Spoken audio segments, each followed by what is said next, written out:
Hello, welcome to Rawrrparts.com.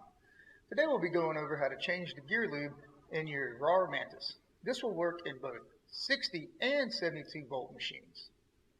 Now to do so, you're going to need a quick change kit from Rawrrparts.com.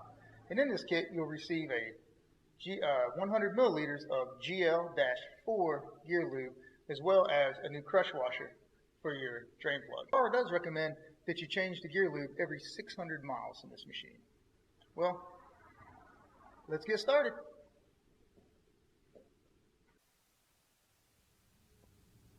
Alright guys, diving right into this. First thing we're going to do is clean everything around the gearbox. We don't want any dust or debris to get in there while we're doing this maintenance. So, all clean now. And grab the wrench from your tool there, from your toolkit.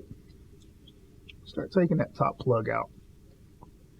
Just be careful when you're taking this off not to lose it. It's actually a one-way vent valve, and you don't want to lose it. You can get a replacement at Rawrrparts.com under the motor section. We've been getting some phone calls and messages saying that their factory one is leaking. It's not actually leaking. You're just riding that wheelie a little bit too long. It's actually made to drain the oil out of that so it doesn't slosh up where it doesn't need to be. There's a O-ring there. Don't forget to make sure that's still on there. Sometimes it'll fall off. Just slip it back around the threads if that happens. Now a little bit of oil, or the gear oil, sliding out of that isn't a bad thing. Let's just keep the dust cover on this bike when you're riding it, and the oil will actually kind of just drip down to around the chain and help lube it up. Now that's the cover I was talking about. You can actually perform this whole service without taking that off, but I do recommend you take that off, and here's why. Next we're going to take off this little sight glass plug.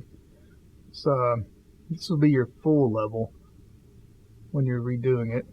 Don't over tighten that. We've actually even got a couple emails saying that theirs wasn't on there when they decided to do their 600 mile change.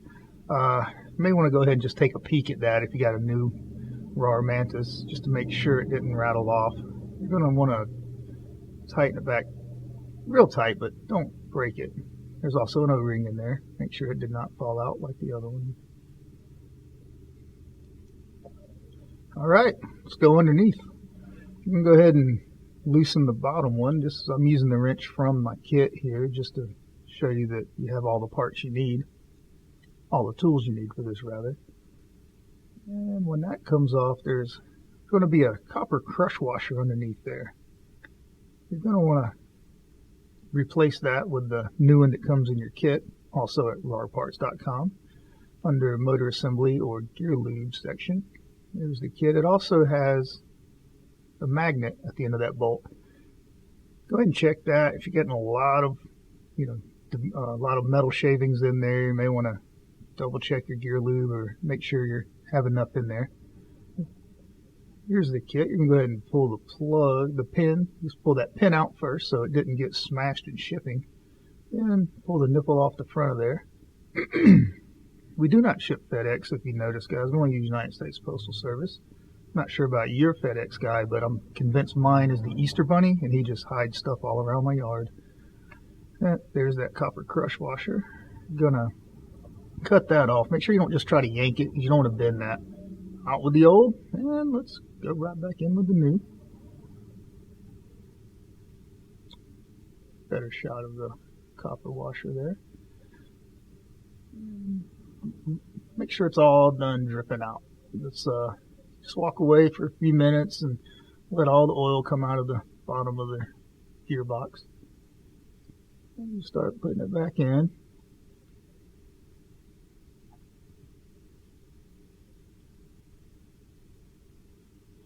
Now you can just tighten this back up with the wrench supplied in your kit, or you can go to and grab your torque wrench. I believe torque specs for this is 12 foot-pounds. This is a Quinn. We got this at Harbor Freight, and it works great. Digital, you can hear the beep when it's there. All right. Yeah, now time to fill from the top. go ahead and press this nice and slow. You don't want to press too hard because it takes a while for that to drip down into the gearbox, and it'll start overflowing and just make a mess. Now, we usually ship at least with 100 milliliters, sometimes 105, just a little bit more, just in the case you spill some while doing this process. Now, we've never put 100 milliliters back in without it flowing out of the side vent there, the fill, I don't know what you want to call that, but the side piece. So when you're filling it up, I'd recommend stopping at about 70 to 80 milliliters and just wait 5 or 6 minutes for all the oil to leak down in there and get to where it goes. As you can notice here, we did not stop, and we're going to make a mess here in a second. Yep, right out the side. That's okay though, at least we know we got plenty in there. Now, this is where you really want to give it time to make sure that it's done dripping. You don't want to overfill this.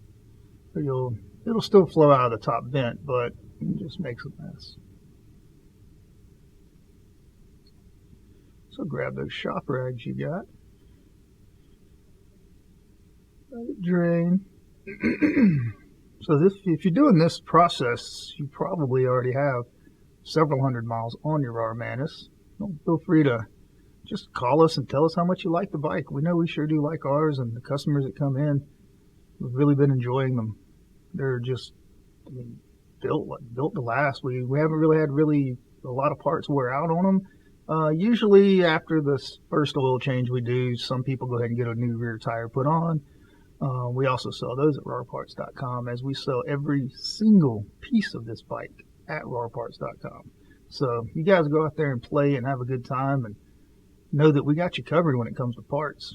Go ahead and put that side plug back in, and remember not to over tighten it. You don't want to break it off in there. There's no torque spec for that at this moment that we found, but we've just been using the good old German standard of good and tight. Same thing up here. There is a torque spec for up top. It's in your manual, although it's there. We just used the wrench here because the socket just doesn't really fit in there very well, and we tried it in the past and it sort of just scratches up the crankcase. But there you go. Go ahead and slap that cover back on and hit the dirt. Have a good time, guys. See you next time.